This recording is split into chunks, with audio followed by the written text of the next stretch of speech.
మీ జీవితంలో ఆర్థిక ఇబ్బందులు పడుతూ ఎదగలేకపోతున్నారా? వెంటనే ఈ వెబినార్లో జాయిన్ అవ్వండి.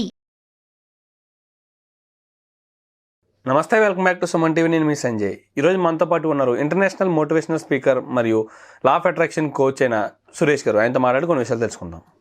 నమస్తే సార్. నమస్తే సంజయ్. లా ఆఫ్ అట్రాక్షన్ చేస్తున్నాం అంటే అఫర్మేషన్స్ చేస్తున్నాం, ఈ లా ఆఫ్ అట్రాక్షన్ ట్రిక్స్ పాటిస్తున్నాం, అయినా మాకు మనీని అట్రాక్ట్ చేయలేకపోతున్నాం అని కొన్ని చోట్ల వింటూ ఉన్నాను నేను. అసలు ఎందుకు ఇలా జరుగుతుందంటారు? వాళ్ళు చేసిన పొరపాట్లు ఏంటంటారు? అలా జరగడానికి గల కారణాలు ఏంటి? అంటే ఇక్కడ డిఫరెంట్ మైండ్ సెట్ పీపుల్స్ ఉంటారు. ఒక వ్యక్తి తారా జోలాగా ఎదుగుతాడు, రాకెట్ లాగా ఫాస్ట్గా. ఒక వ్యక్తి ఎదిగిన చోట కింద పడిపోతుంటాడు. సో ఇక్కడ ప్రతిదానికి ఆ వ్యక్తులే కారణం. మరి చూడండి, భగవద్గీతలో కూడా రాస్తుంది, నీ ఆలోచనలే నువ్వు కింద పడతావా పైకి వెళ్తావా, ఏం జరుగుతుంది అనేది నువ్వేమని అనుకుంటావో అలా తయారవుతావు. నేను చాలా గొప్పవాడిని అవుతానని అనుకుంటప్పుడు ఆ గొప్పతనాన్ని గురించినటువంటి క్రియేటివిటీని మైండ్లో కలిగి ఉండాలి. ఇక్కడ చాలామంది మాట అంటుంటారు, నేను చాలా పెద్ద స్థాయికి వెళ్ళాలని. ఫీల్స్ రాదు లోపల నుంచి. అతనే నమ్మడు ఫస్ట్. అది ఎక్కడ సాధ్యం లేని ఎలా పడిపోతుంటారు చూడండి. గట్టిగా ఇప్పుడు చాలామంది కొత్త సంవత్సరంలో ఫస్ట్ రోజు నుంచి సీరియస్ తీసుకుంటారు. మహా అయితే 2 days విపరీతంగా రాస్తారు డైరీలో. 3వ రోజు నుంచి అబ్బా మన వల్ల ఎక్కడ వదిలేండి అంటే ఈ సీరియస్నెస్ కొనసాగదు. ఇప్పుడు మన జీవితం మారాలన్నప్పుడు ఈ లా ఆఫ్ అట్రాక్షన్ అంటే ఏంటి? ఆకర్షణ సిద్ధాంతం. ఇది ఆకర్షణ సిద్ధాంతం అంటే మనం ఆ స్థాయికి వెళ్ళాలి, సంపన్నులు అవ్వాలి అన్నప్పుడు ఆ ఆలోచనలతో కూడుకున్నటువంటి ఆ సీరియస్నెస్ క్రియేట్ అవ్వాలి. నేను ఆ స్టేజ్లో ఉన్నాను, నా దగ్గర చాలా డబ్బు ఉంది, నా క్రియేటివిటీ ఉంది, నాకు అంతులేని జ్ఞానం ఉంది, నా వల్ల ఏదైనా సాధ్యమే.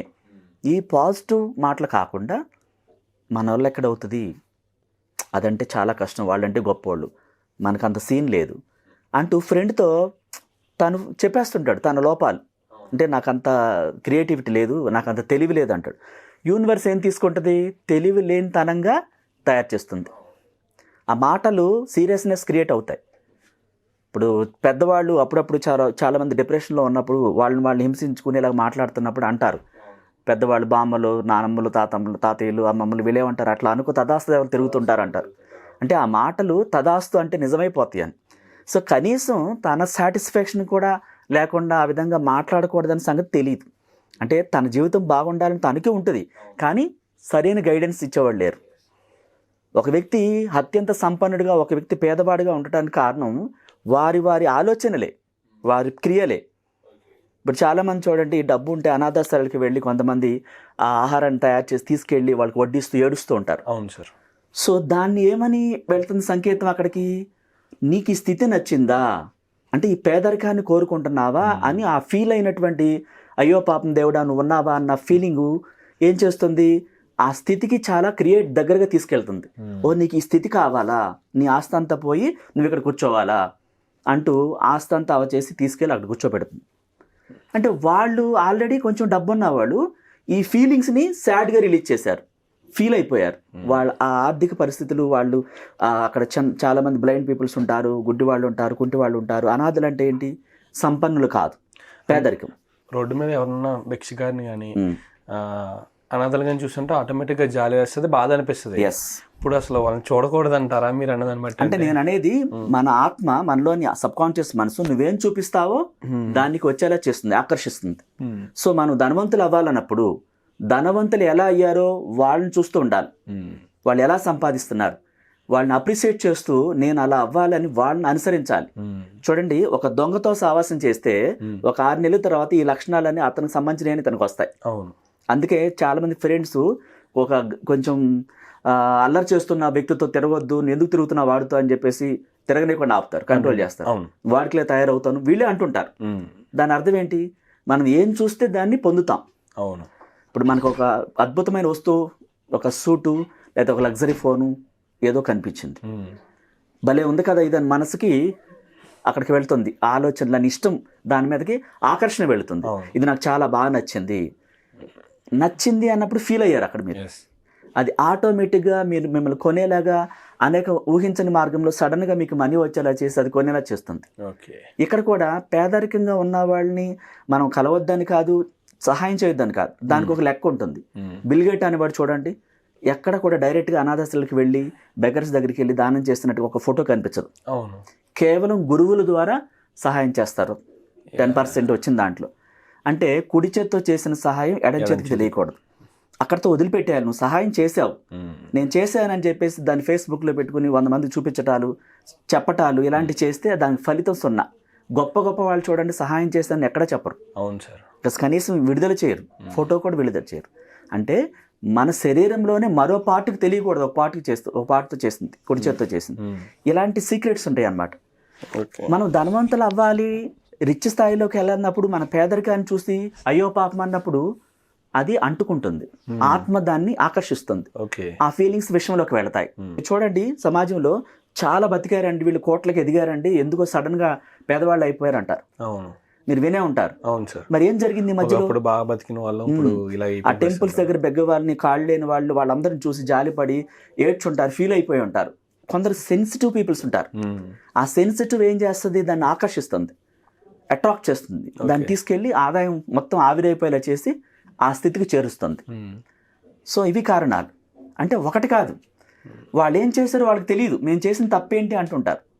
సో మన వీడియోలు చూసి చాలామంది కాల్ చేసి అదే అడుగుతుంటారు, సార్ కరెక్ట్గా మేము ఇలాగే చేసాము, మాకు ఇలాగే పోగొట్టుకున్నాం, నిజంగా మీరు జరిగినట్టు లైవ్ చూసినట్టు చెప్పారు అంటారు. అంటే వాళ్ళు ఆ విధంగా మనసుని ఆ పేదరికంగా ఉన్న వాళ్ళని చూసి జాలి తలవటం, లేకపోతే వీళ్ళు సొంత చెల్లి అక్కో తమ్ముడో అడిగారని చెప్పేసి వీళ్ళ దగ్గర ఉన్న మనీ వాళ్ళకి ఇస్తే వీళ్ళకి కావాల్సిన సమయానికి వాళ్ళు రివర్స్ అవటం, అంటే వాళ్ళు జాలి తెలిసారు. సో నీ దగ్గర మనీ ఉంటే అకౌంట్లో వేసుకోవాలి, లేదా 10% దానం చేయాలి, మళ్ళీ మనీని ఆకర్షించాలి. సపోజ్ నువ్వు చేయాలనిపించింది, ఫ్రెండ్కో చెల్లికో అమ్మకో చేసావు, అక్కడితో అది వస్తుందా అని చెప్పి ఉద్దేశంతో చేయకూడదు, ఇక అది వదులుకోవాలి. సో వాళ్ళ మైండ్ సెట్ వేరు, మీ మైండ్ సెట్ వేరు, మీలోని ఆత్మ వేరు, మీ క్యారెక్టర్ వేరు, మీ బిహేవియర్ వేరు, మీలాగా ఇతరులు చేయరు. ఒక్కొక్క వ్యక్తికి డిఫరెన్స్ ఉంటుంది. అంటే ఆత్మలు వేరువేరుగా ఉంటాయి, ఆకర్షించే విధానం వేరువేరుగా ఉంటాయి, హ్యాబిట్స్ వేరుగా ఉంటాయి, బిహేవియర్ అంటే ప్రతిదీ వేరువేరుగా మ్యాచ్ కాదు. అక్కడ దాకా మీకు కాఫీ ఇష్టమైతే నాకు టీ కావాలంట, ఇక్కడ ఎక్కడ మ్యాచ్ కావట్లేదు. ఈ మ్యాచ్ కాని విషయాల్లో మనం చాలా వరకు పోగొట్టుకుంటాం. అంటే యూనివర్స్ రహస్యాలు ఉంటాయి చాలా విషయాలు, అవన్నీ తెలిసినప్పుడు మనిషి ఎక్కడ కూడా దెబ్బతాడు. బిల్ గేట్ అనేవాడు చూడండి, ఇంతవరకు ఎక్కడ ప్రతి సంవత్సరం ఆ మైక్రోసాఫ్ట్లో లాస్ వచ్చిందని ఒక సంవత్సరం ప్రకటించలేదు. అవును సార్. ఎక్కడ కూడా ఆ కంపెనీ యూనివర్స్ నియమాల ప్రకారం ఒక లా ఆఫ్ అట్రాక్షన్ గురువు ఏం చెప్పాడో అలా స్థాపించి ఆ నియమాలు సీరియస్గా తీసుకుని పాటిస్తూ ఉంటారు. బయట ఎక్కడ మీరు అంటుంటారు చాలా మంది, సార్ బిల్ గేట్స్ అన్ని లక్షల కోట్లోనే కొన్ని అనాథాశ్రమాలు కట్టించవచ్చు కదా, ఓ టెంపుల్ కట్టించవచ్చు కదా అంటారు. అది యూనివర్స్ నియమాలకి విరుద్ధం. చేయాలంటే వాళ్ళు చేస్తారు, 10% దానం చేస్తున్నారు, ఇంకో కంపెనీ పెట్టి ఎంప్లాయ్మెంట్ ఇస్తుంటారు లక్షల మందికి. సో కొన్ని లక్షల కుటుంబాలు జీవిస్తున్నాయి, అలా చేస్తూ ఉంటారు. అంటే సంపన్నుడు అవ్వాలంటే నువ్వు సంపదనే చూడాలి, థ్యాంక్ యూ గాడ్ అని చెప్తాడు, అదే పనిగా పూజలు చేయడు. అంటే మనీని అట్రాక్ట్ చేయడానికి మనీకి సంబంధించిన విషయాల్లో ఆ సీరియస్నెస్ ఉండాలి, ఆ పట్టుదల, ఎనర్జీ లెవెల్స్ ఆ సంపద మీదే ఉండాలి. ఉండట్లేదు అంటే నెగిటివ్స్ ఉన్నట్లు లెక్క. గట్టిగా స్థిరంగా నేను ఉండలేకపోతే చాలా మంది అంటూ ఉంటారు, సార్ నేను మెడిటేషన్ చేయలేకపోతున్నానండి, ఏవేవో వస్తున్నాయి నాకు, ఏవేవో కనిపిస్తున్నాయి అంటారు. డబ్బు కనిపించట్లేదు అంటే ఎనర్జీ లెవెల్స్ తక్కువగా ఉండి నెగిటివ్ లెవెల్స్ ఎక్కువగా పెరిగిపోయినాయి. కొన్ని కోట్లలో లక్షల్లో కొంతమంది పెరిగిపోతాడు నెగిటివ్స్. కారణం వాళ్ళు తప్పు కాదు, వాళ్ళు పెరిగిన వాతావరణం, ఆ విలేజ్లో లేనితనం ప్లేస్లో చుట్టూ ఉండే లేబర్ కానీ చూస్తూ రెగ్యులర్గా వాళ్ళనే చూస్తుంటారు. మన కళ్ళు ఏం చూస్తే వాటిని ఆకర్షిస్తాయి. చూడండి, ఒక గాలం వేసేవాడు చెరువు దగ్గర చేపలు పట్టేవాడు, లేకపోతే కాలువ దగ్గర ఆ గాలానికి ముళ్ళుకి ఏం పెడతాడు, ఒక నత్త కానీ చిన్న చేప కానీ ఎరగాని పెడతాడు. సో ఉట్టు ముళ్ళు వేస్తే చేప పడిద్దా ఎన్ని రోజులైనా? పడదు. ఆకర్షణ, దానికి కావాల్సిన పెద్దదానికి చిన్నదాన్ని అట్రాక్ట్ చేస్తున్నాడు. సో వెంటనే అది వచ్చి పట్టుకుంటే లాగుతాడు. అంటే ఈ ఆకర్షణ సిద్ధాంతం మన నుంచి మనకు డబ్బు కావాలి కలిగి ఉన్న ఫీలింగ్స్ అలా వెళ్ళాలి. ఏది ఇవ్వకుండా ఏది రాదు, ఫ్రీ లాంచ్ అంటూ ఏది లేదు ఈ విశ్వంలో. మన నుంచి ఏదో ఒకటి వెళ్ళాలి, వెళ్ళినప్పుడే మనం పొందుతాం. అంటే దానికి లిమిట్స్ ఉంటాయి. ఆ సమయం, సపోజ్ బ్రహ్మముహూర్తం సమయం అంటాం, ఆ సమయం ఏంటంటే పీస్ ఆఫ్ మైండ్తో ఉంటుంది. కొన్ని కోట్ల మంది నిద్రలో ఉంటారు, ఆలోచనలు వెళ్ళే స్థాయి తక్కువగా ఉంటుంది. సో మనం సపోజ్ మనం ఎయిర్పోర్ట్కి వెళ్ళాలి, ఎర్లీ మార్నింగ్ ఫ్లైట్కి వెళ్తుంటారు చాలామంది. అప్పుడు చూడండి రహదారి ఎంత తక్కువగా, అసలు ఎక్కడో ఒక పర్సన్ కనిపిస్తాడు, చాలా ఫాస్ట్గా వెళ్తారు. అదే అందరూ ఆఫీసులన్నీ ఓపెన్ అయిపోయిందో 10 o'clock వెళ్ళండి, ప్రతి చోట ఆగుతూనే వెళ్తాం. ఇక్కడ కూడా చాలా మంది నిద్రపోతారు, ఆ నిద్రలో ఆలోచనలు ఆగిపోతాయి.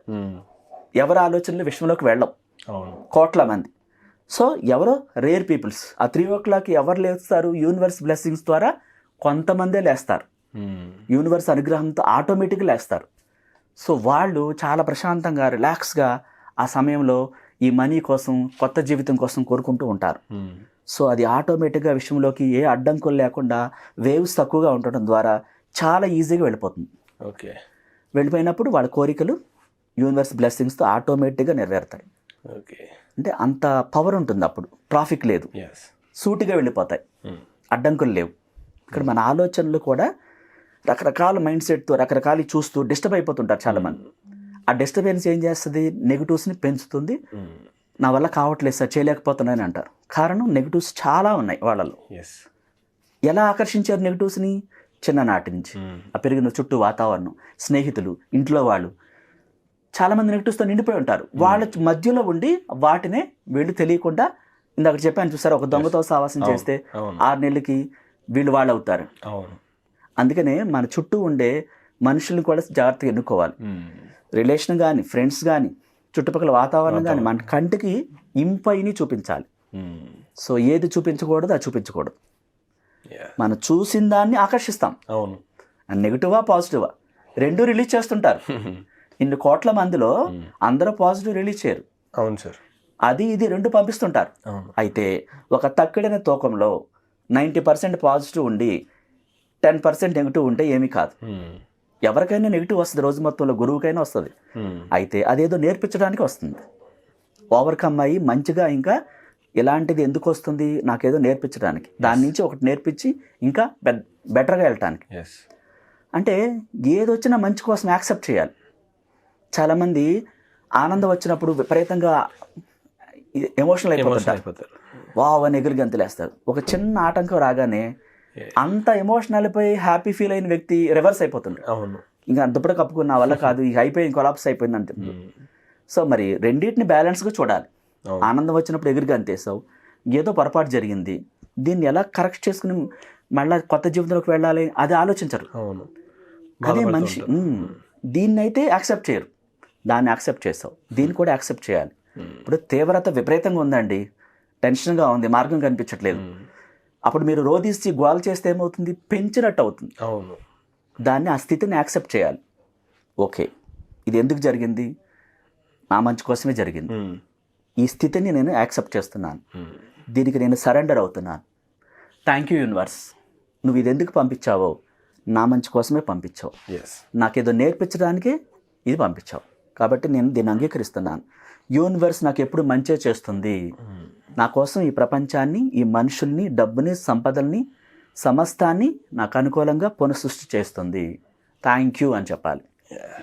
ఆ స్థితిని యాక్సెప్ట్, ఇబ్బందికరమైన పరిస్థితిని అంగీకరిస్తేనే, దానికి సరెండర్ అవుతేనే ఆ తీవ్రత ఆగుద్ది.